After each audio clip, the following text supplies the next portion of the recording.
My name's Ethan, I'm 28 and work as a senior software engineer at a tech company in Seattle. Looking at my life now, comfortable apartment, decent savings, stable career, you'd never guess the financial hell I went through. When I was 17, my mom emptied my entire college fund, $30,000 my grandfather left me, for my stepsisters. Essentials. That was just the beginning of years of financial manipulation. But when she came asking for $25,000 for my stepsister's wedding, that's when I finally taught her a lesson she never expected. Before I get into this story, let me know where you're watching from. Make sure to like and subscribe as I take you through how I finally stood up to the woman who saw me as nothing but a walking ATM. I grew up in Portland, Oregon, in what started as a pretty normal middle-class family. My earliest memories are actually pretty good ones. Weekend trips to the coast, my dad teaching me to ride a bike in the driveway, mom making her famous apple cinnamon pancakes on Sunday mornings. We weren't rich by any means, but we were comfortable enough. My parents seemed happy, at least to my 9-year-old eyes. That all changed when I was 9. The arguments started small, snippy comments about bills, passive-aggressive remarks about work hours, tension you could cut with a knife at dinner. Within 6 months, my dad moved out. I remember standing in the driveway watching him pack the last of his boxes into his sedan. He knelt down, promised he'd see me every weekend, and then drove away. Those weekends quickly became every other weekend, then once a month, then just birthday calls and Christmas visits. My mom, Karen, didn't handle single parenthood well. She'd always been somewhat emotionally dependent on my dad, and now she was alone with a 9-year-old boy and bills she didn't know how to manage. She'd never handled the finances before, and it showed. We moved to a smaller apartment within a year, and I started noticing the calls from bill collectors, the way she'd wince when checking the mail. I grew up fast after that. By 11, I was making my own lunches, doing my own laundry, and trying to be as little trouble as possible. I'd see her crying over bank statements at the kitchen table and would quietly retreat to my room. I learned early that my problems were a burden on her already overwhelmed life. When I was 13, everything changed again. Mom met Richard at some company event she'd been catering for extra money. Richard was everything my dad wasn't: confident, assertive, and most importantly, wealthy. He owned a chain of high-end furniture stores across the Pacific Northwest and lived in a huge house in the West Hills. Within 6 months, we moved in with him and his 11-year-old daughter, Amber. From day one, Amber and I were like oil and water. She'd grown up as Richard's little princess, never hearing the word no in her life. She had her own bathroom, walk-in closet filled with designer clothes, and the latest electronics. When I first walked into Richard's house with my second-hand clothes and 5-year-old laptop, I could see her looking me up and down like I was something the cat dragged in. Richard spent money like it was going out of style. Fancy dinners, designer clothes for Mom, vacations to Hawaii. And my mom, she changed. The woman who used to clip coupons and shop sales now carried a Louis Vuitton purse and got her hair done weekly at expensive salons. She was quickly seduced by the lifestyle Richard offered. Where did I fit in this new family dynamic? I didn't. Richard was polite enough, but I was clearly an afterthought. When they renovated the house, Amber got a complete room makeover with custom furniture, while I got a fresh coat of paint. When they took vacation photos, I was often the one asked to take the picture rather than be in it. By 16, I realized I needed to look out for myself. I got a job at a local grocery store after school, stocking shelves and bagging groceries. Every penny I earned went into savings. I wasn't stupid. I could see the way Richard looked at my mom sometimes, the way their arguments had started to escalate. I needed a backup plan. My grandfather, my dad's father, had always been fond of me. When he passed away that year, he left me $30,000 specifically earmarked for my education. The money went into a special account that would mature when I turned 18. That money represented freedom to me, a chance to attend a good computer science program and build a life independent of the increasingly toxic dynamics at home. I'd always been good with computers. While Amber was at the mall spending Richard's money, I was taking apart and rebuilding computers, teaching myself programming languages, and dreaming of a career in tech. My grades were excellent, and I had my sights set on several prestigious computer science programs. Then Richard's business started having problems when I was 17. The 2008 recession hit his high-end furniture business hard. Suddenly, the lavish spending slowed. The tension in the house ratcheted up. My mom started fretting about maintaining their lifestyle. Amber, who never heard the word budget before, threw tantrums when told she couldn't have the latest iPhone. Through it all, I kept my head down, worked my part-time job, and focused on school. My college fund was my ticket out. Just one more year, and I could escape to a university, build my skills, and never be financially dependent on anyone again. Little did I know that the money I'd been counting on was about to vanish. Senior year flew by in a blur of college applications, scholarship essays, and advanced placement classes. I was accepted into several good computer science programs, including my dream school in California. The program was expensive, but between my grandfather's money, a partial scholarship, and student loans, I could make it work. I had it all planned out. 1 month before tuition was due, I went to the bank to arrange the transfer from my education fund. I sat across from the bank manager, the taste of anticipation sweet in my mouth, as she pulled up my account. "I'm sorry, Mr. Matthews, but this account was closed approximately 6 weeks ago," she said, her expression professionally neutral. "That's impossible," I replied, my voice steady despite the panic starting to rise. "I never authorized that." She clicked through a few screens. "The account was closed by Karen Matthews, who is listed as a joint custodian until your 21st birthday." The room seemed to tilt sideways.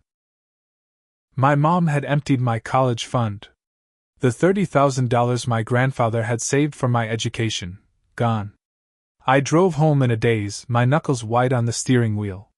When I walked in, my mom was in the kitchen unpacking grocery bags. Expensive grocery bags from the gourmet market across town, I noticed. "Mom, what happened to my college fund?" I asked, my voice shaking despite my efforts to stay calm. She barely looked up. "Oh, that? We had to use it for some family expenses." "Family expenses? That was my money. Grandpa left it specifically for my education." She sighed, finally turning to face me. "Ethan, you don't understand how things work in the real world." Amber needed braces. Her teeth were a mess. And she needed a car for her activities. Richard's business is going through a rough patch, and we had to step up. "Braces and a car?" I repeated incredulously. "That's what my future was worth to you." "Don't be so dramatic," she said, rolling her eyes. "Family helps family. You can go to community college like lots of kids do. You don't need some fancy university."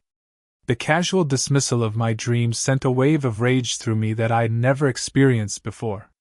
"That money wasn't yours to take. Grandpa left it to me for my education.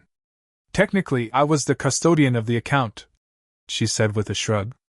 "And really, when have you ever had to sacrifice anything for this family? Amber gives up so much, and you just hide away in your room with your computers." I couldn't believe what I was hearing. What has Amber ever sacrificed? She has everything handed to her. That's when my mother's expression changed. Her eyes welled up with tears, her voice becoming tremulous. "I can't believe how selfish you're being right now.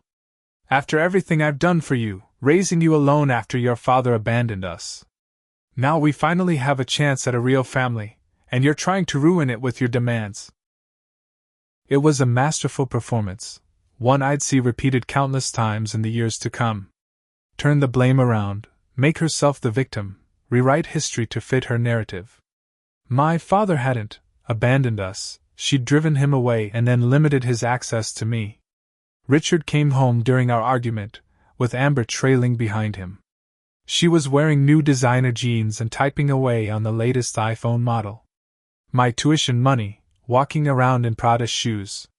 "What's going on here?" Richard asked, frowning at the tension in the room. Ethan is upset about his college fund, my mother explained, sniffling. I was just explaining how we needed it for family necessities. Richard had the decency to look uncomfortable. We've had some cash flow issues with the business, he said stiffly. Your mother made the decision to use those funds to cover immediate expenses. When things turn around, we'll help you out with community college costs. Was Amber's new car an immediate expense? I asked, nodding toward the BMW keys on the counter. Amber looked up from her phone for the first time. I need reliable transportation for my internship and social activities, she said defensively. It's not like you even go anywhere. That night, I packed my essential belongings. A former coworker from the grocery store had a room opening up in the house he shared with 2 other guys. It wasn't much, a mattress on the floor in a room barely bigger than a closet, but it was away from the people who had just destroyed my future without a second thought. When I told my mother I was moving out, she oscillated between tears. How could you do this to me? And cold anger. Fine, run away like your father did. She never once acknowledged what she had done or offered any kind of solution. I took on a second job at a local electronics store while attending community college part-time. My days were a grueling cycle of classes, work, homework, sleep, repeat. Depression hit me hard that first year. I'd lie awake at night in my tiny room, listening to my roommates party in the living room, wondering how my own mother could have betrayed me so completely. The one bright spot was my programming professor at the community college, Dr. Hayes. He recognized my ability and took me under his wing, giving me additional projects and introducing me to local tech meetups. Your circumstances don't define your potential, he told me after I'd confided in him about what happened. They just determine how much harder you have to work. And work hard I did. While Amber was posting Instagram pictures from her semester abroad in Europe, another essential expense. Apparently, I was pulling all-nighters to maintain my 4.0 GPA while working enough hours to pay rent and tuition. I lost 20 pounds that first year, living on ramen and coffee, too exhausted to even cook proper meals. But gradually, I developed a resilience I never knew I had. Every time I wanted to give up, I remembered my mother's casual dismissal of my dreams, and it fueled me to push harder. I would succeed despite her, not because of her. The betrayal had changed me, hardened me in ways that would later prove both a blessing and a curse. By 22, I had earned my associate's degree with highest honors and transferred to the state university to complete my bachelor's in computer science. I'd managed to secure a small scholarship and taken out loans for the rest. My life had fallen into a sustainable, if exhausting, routine. I'd moved to a slightly better apartment with just one roommate, and even managed to save a small emergency fund. Then came the first call from my mother in nearly 6 months. "Ethan, sweetie, how are you?" Her voice had that syrupy quality that I'd learned meant she wanted something. After minimal small talk, she got to the point. "Amber's car needs some major repairs, and with Richard's business still struggling, we're in a bit of a tight spot. I wouldn't ask if it wasn't important, but she needs reliable transportation for school. Could you help out, just this once? It's about $800. I should have said no. Every instinct screamed at me to hang up. But some combination of lingering guilt and a desperate desire for my mother's approval made me agree. I transferred the money from my painfully thin emergency fund, telling myself it was just this once. It wasn't. After I graduated and landed an entry-level programming job at a small tech firm, the calls became more frequent. Amber's laptop for college. Amber's sorority fees. Amber's spring break trip that was educational.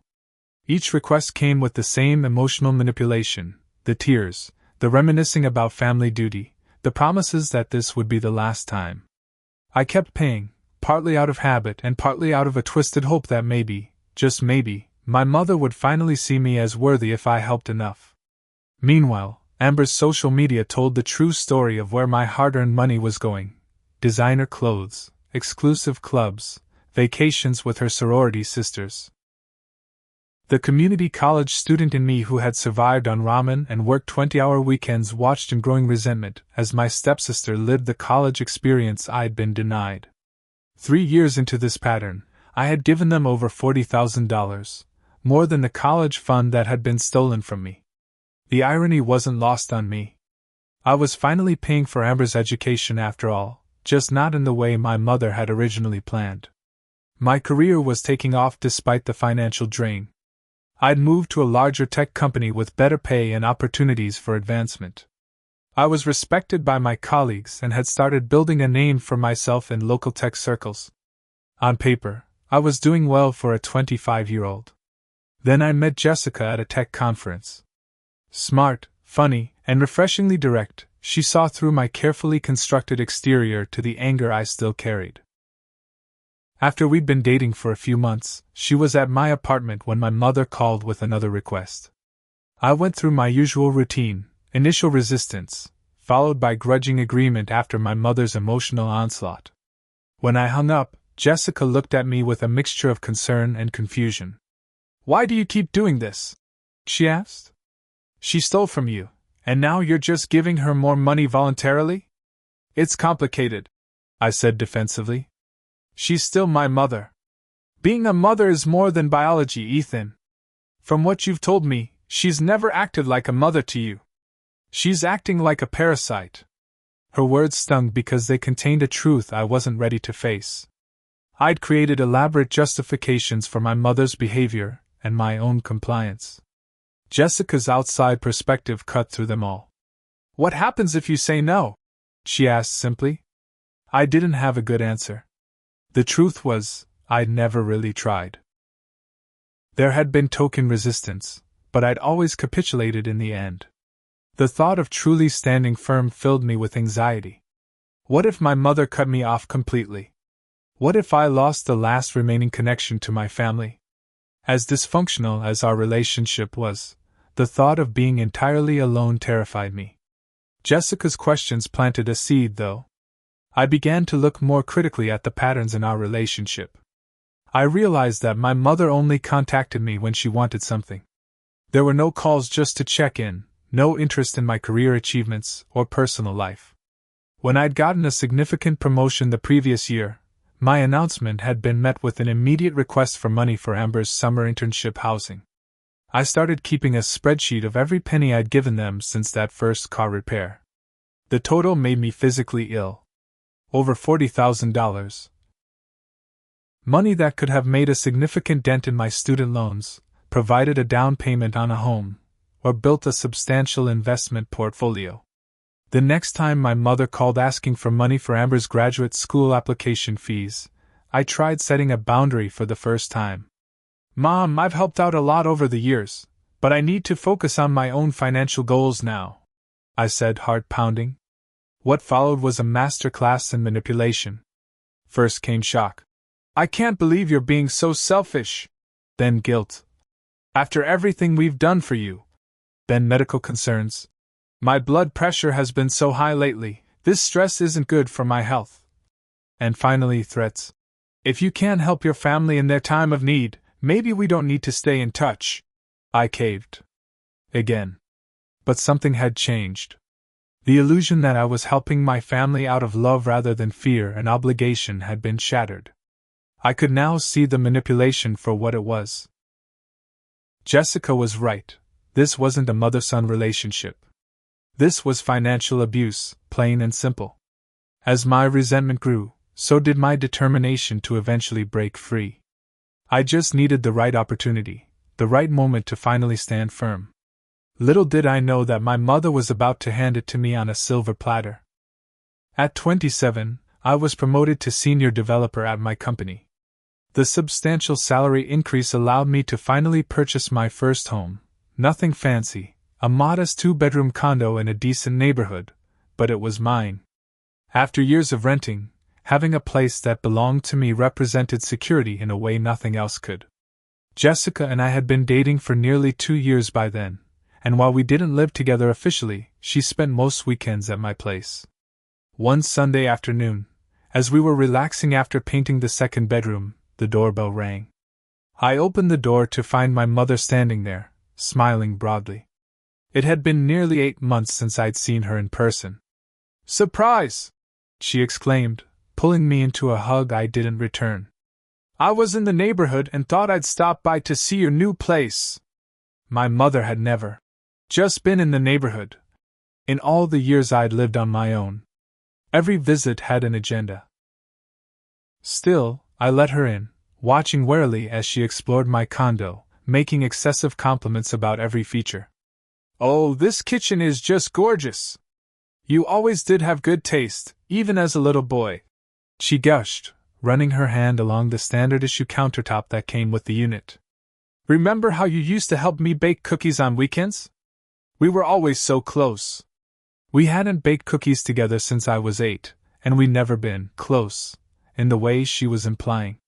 This revisionist history was another red flag that something was coming. After 30 minutes of superficial conversation and reminiscing about happy times that had never existed, she finally got to the point. "So, I have some exciting news," she said, her voice rising with artificial enthusiasm. "Amber is engaged to Jonathan Prescott. His father owns that chain of luxury car dealerships. They're planning a June wedding next year." "That's nice," I said neutrally. "Congratulations to her." "It's going to be quite an event," my mother continued, her eyes gleaming. "The Prescotts are very well connected. There will be some very important people there." I waited, knowing the other shoe was about to drop. "The thing is," she said, leaning forward, "we want to make sure the wedding represents our family well. The Prescotts are contributing substantially, of course, but there are certain things the bride's family is traditionally responsible for." And there it was. I remained silent, letting her continue. "We need about $25,000 for our portion," she finally said. "Richard's business is doing better, but we're still catching up from those difficult years. This would be the last thing I'd ever ask you for, I promise. Amber is your sister, after all." "Stepsister," I corrected automatically. "And you promised the last request would be the last time too. And the time before that." My mother's expression flickered briefly before she recovered. "This is different, Ethan. This is a once-in-a-lifetime event. Amber deserves her dream wedding, and this connection to the Prescott family could open doors for all of us." As she continued her pitch, a strange calm settled over me. In that moment, I saw with perfect clarity what had been happening all these years. I wasn't family to them. I was an ATM. A resource to be tapped whenever Amber's wants, never needs, exceeded their budget. "No," I said quietly, interrupting her mid-sentence. "What?" she asked, clearly not expecting resistance so early in her performance. I said no. "I'm not giving you $25,000 for Amber's wedding." Her expression hardened for a moment before she shifted tactics. "Ethan, sweetie, I know it sounds like a lot, but think of it as an investment in our family's future. Jonathan's father could probably help your career." "My career is doing fine without the Prescott's help," I replied. "And we both know this isn't about family." "It's never been about family. The waterworks started right on cue." "How can you say that? After everything I've sacrificed for you." As she launched into her familiar routine of tears and guilt trips, my phone buzzed with incoming text messages. I glanced down to see Amber's name on the screen. "Mom says you're being difficult about helping with my wedding. Don't be such a jerk, Ethan. It's my special day and you never contribute to this family." The sheer audacity of that message, after years of financially supporting Amber's lifestyle, solidified my resolve. I looked up at my mother, who was now dabbing at her eyes with a tissue sheet produced from her purse. "I need to think about it," I said, knowing that a firm no at this stage would only escalate the drama. "This is a lot of money, and I need to look at my finances." My mother's tears dried up remarkably quickly. She sensed potential victory. "Of course, sweetie. Take a day or two. But we'll need to put deposits down soon to secure the venue and vendors." After she left, Jessica emerged from the bedroom where she'd been discreetly staying out of the way. "You're not actually considering this, are you?" she asked. "No," I said firmly. But I need time to plan my response. This ends now. That evening, Jessica and I had a long, honest conversation about my family dynamics and the cycle of financial abuse. For the first time, I fully acknowledged how toxic the relationship had become and how it was affecting other areas of my life. My reluctance to commit to our relationship, my workaholic tendencies, my difficulty trusting others. If you keep enabling them, nothing will ever change, Jessica said gently. They have no incentive to stop as long as you keep paying. She was right. It was time to break the cycle, not just for my financial health, but for my emotional well-being too. The question was how to do it in a way that would be definitive and prevent future manipulation. Simply saying no wasn't enough. I'd tried that before and always ended up giving in. I needed a plan, a strategy that would address the immediate demand while also establishing permanent boundaries. And perhaps, just perhaps, recover some of what had been taken from me over the years. The next morning, I called in sick to work, something I never did, and began researching financial abuse in families. I was surprised to discover how common my situation was. Adult children being manipulated into supporting parents and siblings financially, often at great personal cost. The stories were eerily familiar, right down to the emotional tactics used. I scheduled a consultation with a financial advisor that afternoon. Janet Lee listened attentively as I outlined the history of financial exploitation, starting with my stolen college fund and continuing through years of demands. What you're describing is definitely financial abuse, she confirmed. And the original taking of your inheritance may have legal implications, depending on how the account was structured.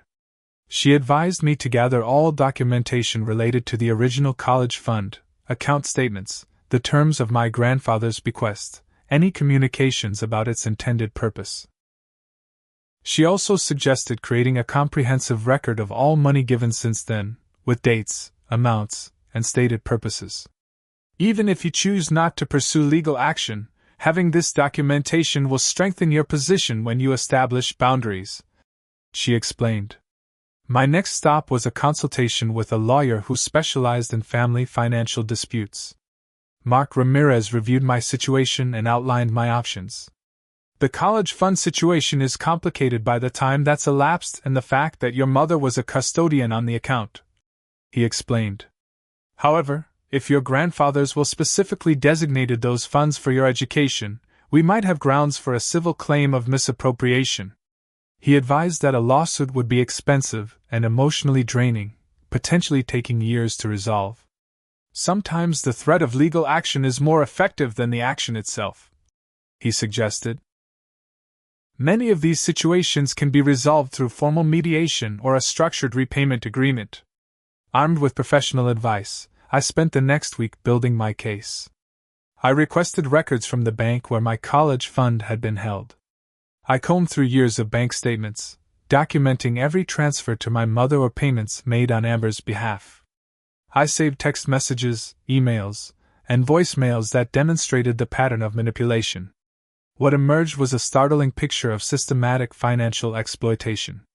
Over the years, I had provided $30,000 from my inherited college fund, $12,800 for Amber's car repairs and insurance, $9,500 for Amber's emergency tuition payments, $7,200 for Amber's sorority fees, $4,300 for Amber's spring break trips, $6,800 for various other expenses, laptop, phone, clothes.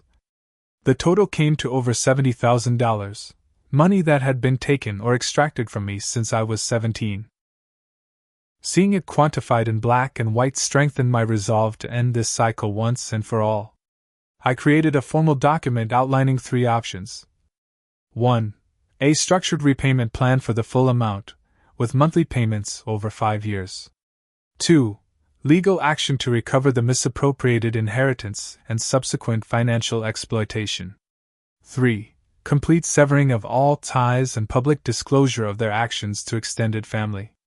Jessica helped me practice different confrontation scenarios, playing the role of my mother and cycling through her usual manipulation tactics: tears, guilt, health concerns, anger, threats of family estrangement.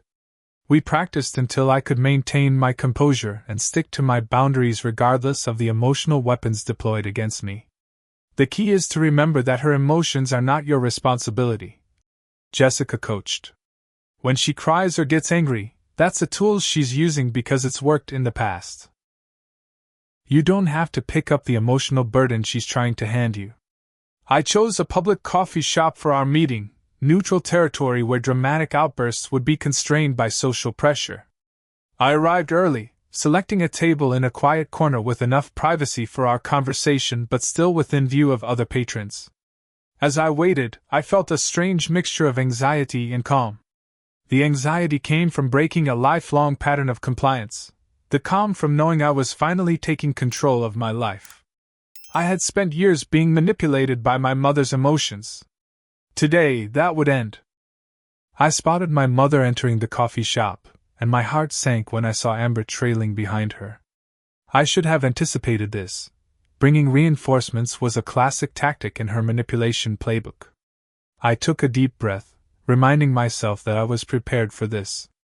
"Ethan, sweetie," my mother called, waving as if we were meeting for a fun family outing rather than what was about to be a serious confrontation. They made their way to my table, my mother immediately leaning in for a hug that I returned stiffly. "I hope you don't mind that Amber joined us," she said, though her tone made it clear it wasn't really a question. "Since we're discussing her wedding, it seemed appropriate." Amber barely looked up from her phone, offering a cursory, "Hey," before returning to her scrolling. "I ordered you a vanilla latte," I said to my mother, pushing the cup toward her. "I wasn't expecting Amber, though." "Oh, I can share yours, Mom," Amber said, finally putting her phone down and reaching for my mother's drink. We exchanged a few minutes of superficial small talk, the weather, traffic, the charming coffee shop I'd chosen. My mother's expression was expectant, her smile a bit too wide, too eager. She clearly believed this meeting was a formality, that I'd called her here to tell her yes to the wedding money after thinking about it.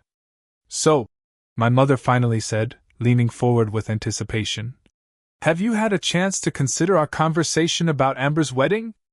"I have," I replied, keeping my voice steady. "I've thought about it very carefully." I reached down and lifted the folder I'd prepared onto the table. My mother's eyes lit up, likely assuming it contained a check. "Before we discuss Amber's wedding, I think we need to address some history," I said, opening the folder. My mother's smile faltered slightly. This wasn't following her expected script. "This is a complete accounting of the financial support I've provided to you and Amber over the years," I explained, sliding a printed spreadsheet toward them. "Starting with my college fund of $30,000, and continuing through all subsequent requests. The total comes to just over $70,000. My mother barely glanced at the paper. "Ethan, that's all water under the bridge. We're family, and family helps each other. Right now, we need to focus on Amber's special day." "Actually, Mom, I don't think it is water under the bridge," I replied calmly. "I think it's directly relevant to this new request." Amber picked up the spreadsheet, her eyes widening as she scanned the numbers. "This can't be right," she said, frowning. "You never gave us this much money." "Every transfer is documented with dates and bank records," I said, pulling out another stack of papers, "including text messages and emails detailing what each amount was supposedly for." My mother's expression hardened. "What exactly are you trying to say, Ethan? That we owe you for helping your family? That's not how family works. Family doesn't steal from each other either," I countered. "My grandfather left that money specifically for my education. You took it for Amber's braces and car. You're still hung up on that?" My mother scoffed. "That was years ago. And technically, as the account custodian, I had every legal right." "Not according to the terms of my grandfather's will," I interrupted, pulling out another document. "I've consulted with a lawyer who specializes in inheritance disputes. The will specifically designated those funds for my college education. Taking them for other purposes constitutes misappropriation." My mother's face flushed. "Are you threatening to sue me?" Your own mother? I'm presenting options, I replied, maintaining my calm despite my racing heart. I have 3 proposals for how we move forward. I outlined the options I'd prepared: the repayment plan, legal action, or cutting ties completely. As I spoke, my mother's face cycled through a series of expressions: shock, anger, disbelief, and finally, her default, tears. I can't believe you would do this to me, she sobbed, loud enough that people at nearby tables glanced over. After everything I've sacrificed for you. I raised you alone after your father abandoned us. The familiar guilt trip washed over me, but this time, I was prepared. Dad didn't abandon us, Mom. You drove him away and then limited his access to me.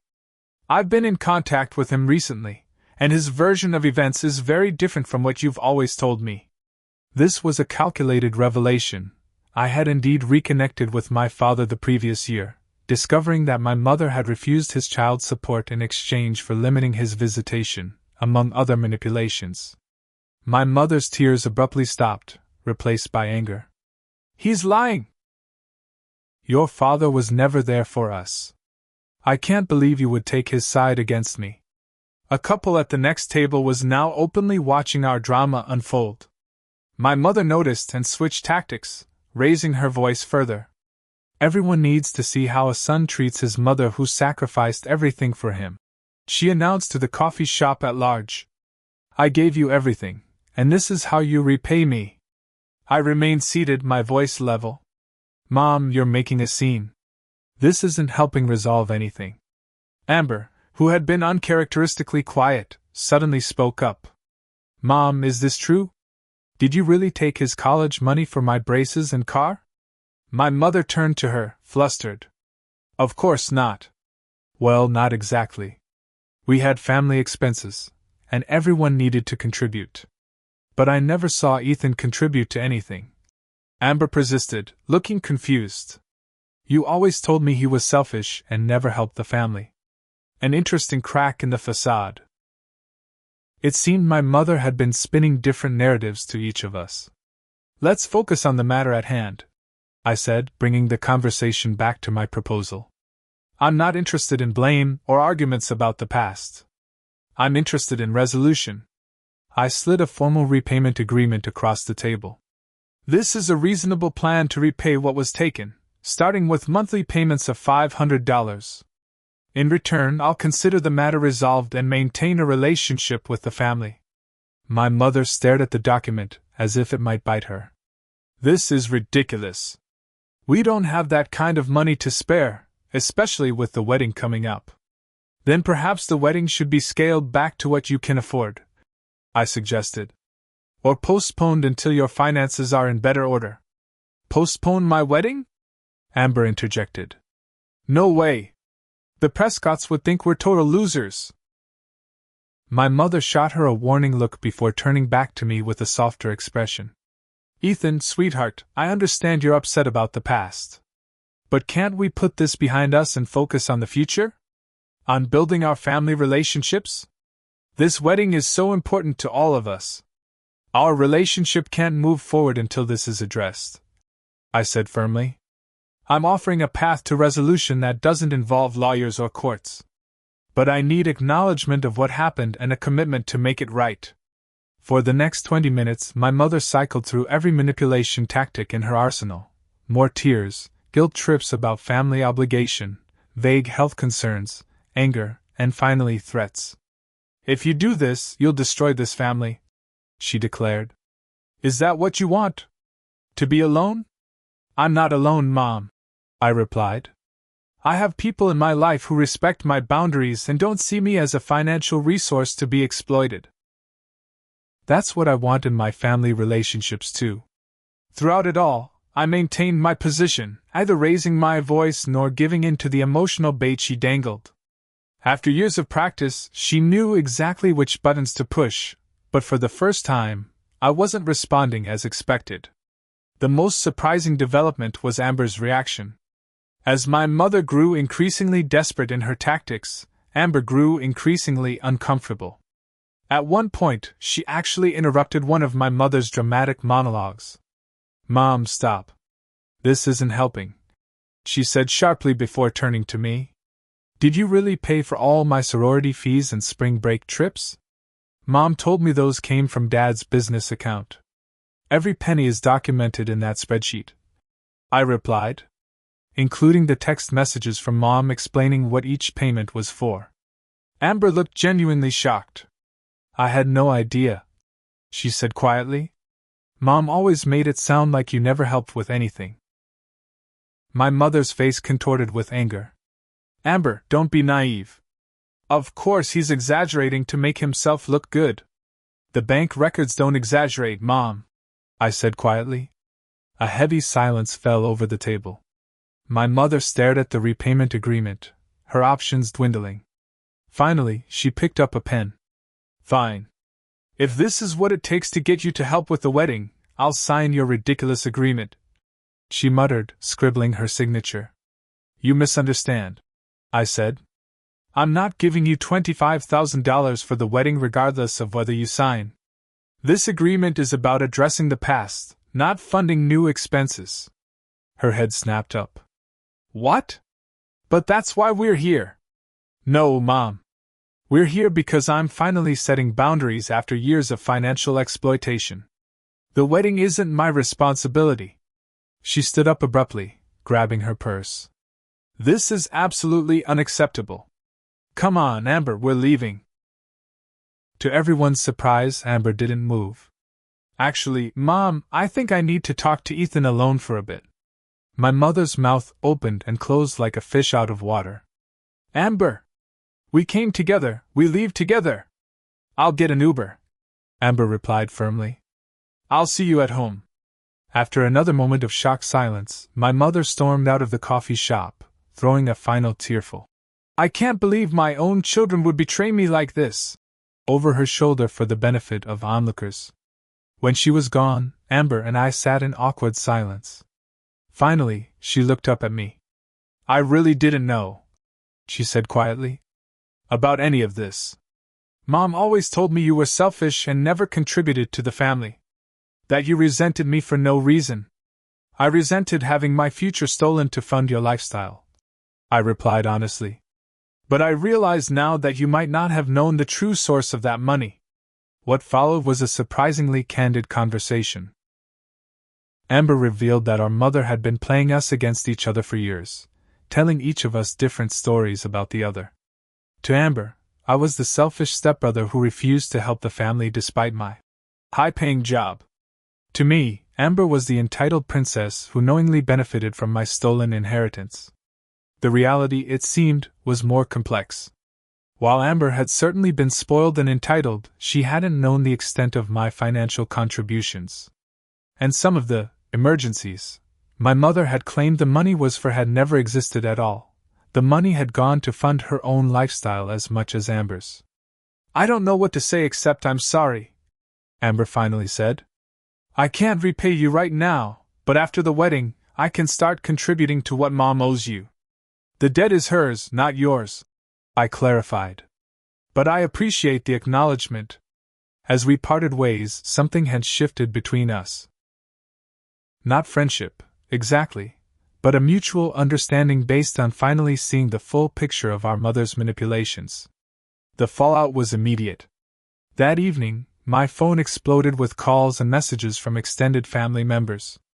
My mother had wasted no time in spreading her version of events, that I was cruelly demanding repayment for normal family help, and refusing to contribute to Amber's wedding out of spite. I didn't engage with the drama. I sent a simple, factual message to those family members I cared about. There's more to this story than you're hearing. I'm happy to discuss it privately if you're interested in both sides. Some weren't interested. Others were. The family divided along predictable lines. Those who had experienced my mother's manipulations themselves were more receptive to my perspective. Through it all, I maintained the boundaries I had set. For the first time in my adult life, I felt free. 1 year later, my life had transformed in ways I couldn't have imagined during that confrontation at the coffee shop. My career continued to flourish. I'd been promoted to lead developer on a major project, with a substantial salary increase and equity in the company. The repayment plan I'd established with my mother was, surprisingly, being followed. She had made each monthly payment on time, though our interactions remained strictly business. No pleasant small talk, no questions about my life, just the cold transaction of debt repayment. I suspected she complied only because I had made it clear that missed payments would result in legal action, but her reasons didn't matter to me. What mattered was that, for once, she was respecting a boundary I had set. My relationship with Amber had evolved in unexpected ways. After our conversation at the coffee shop, she had done some soul-searching about her role in the family dynamics. The wedding to Jonathan Prescott had proceeded. Scaled back considerably from the original plans, but still nice, and I had attended, though I kept my distance from my mother. After returning from her honeymoon, Amber had reached out to me directly. "I've been thinking a lot about our family patterns," she wrote. "I don't want to repeat them in my marriage or with my future children. Would you be willing to talk more about this?"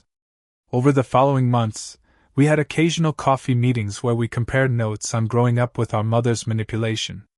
Amber had experienced a different version than I had. She'd been the golden child to my scapegoat, but she'd been controlled nonetheless, her self-worth tied to her compliance and appearance. Recognizing these patterns had been eye-opening for her, and she was working with a therapist to develop healthier relationships. My relationship with Jessica had deepened. The successful confrontation with my mother had removed a major obstacle in our relationship. My inability to fully commit due to fears of being exploited or abandoned.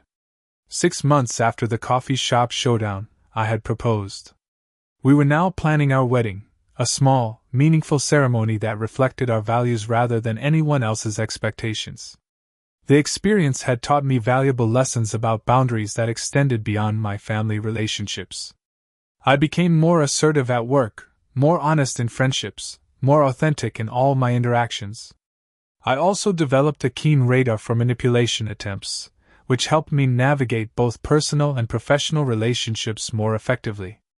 I had started attending a support group for survivors of family financial abuse, eventually becoming a mentor to newer members.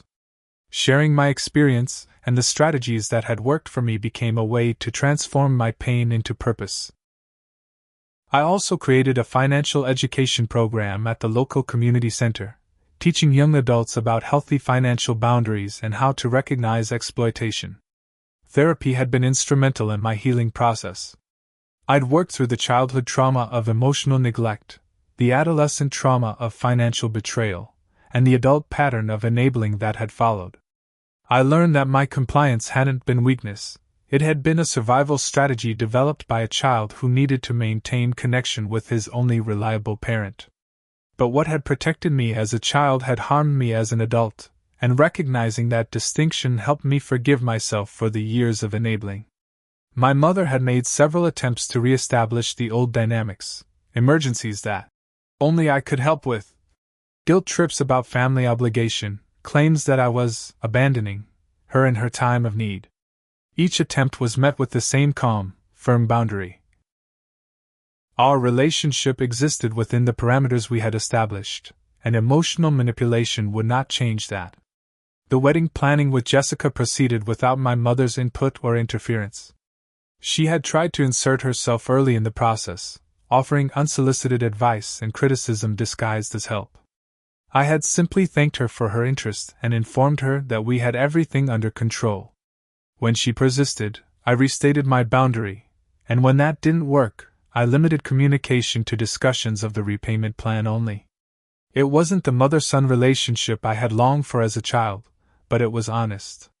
The fantasy that my compliance would eventually earn her unconditional love had been replaced with the reality that some people are incapable of providing that kind of love, regardless of what you do for them.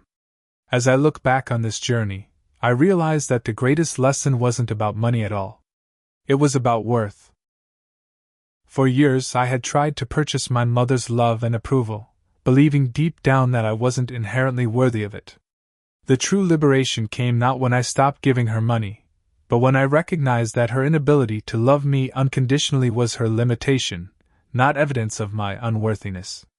To anyone watching who might be trapped in a similar cycle of financial abuse, Whether with a parent, sibling, partner, or friend, I want you to know that you deserve better.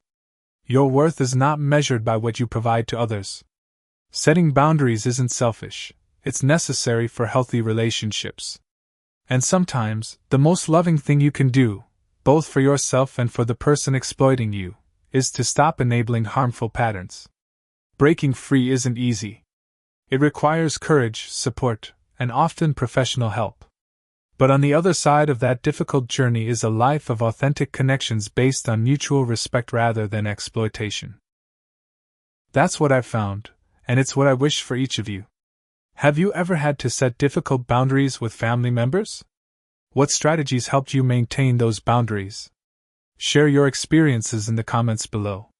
If this story resonated with you, please hit that like button and subscribe to my channel for more stories about overcoming family challenges and building healthy relationships.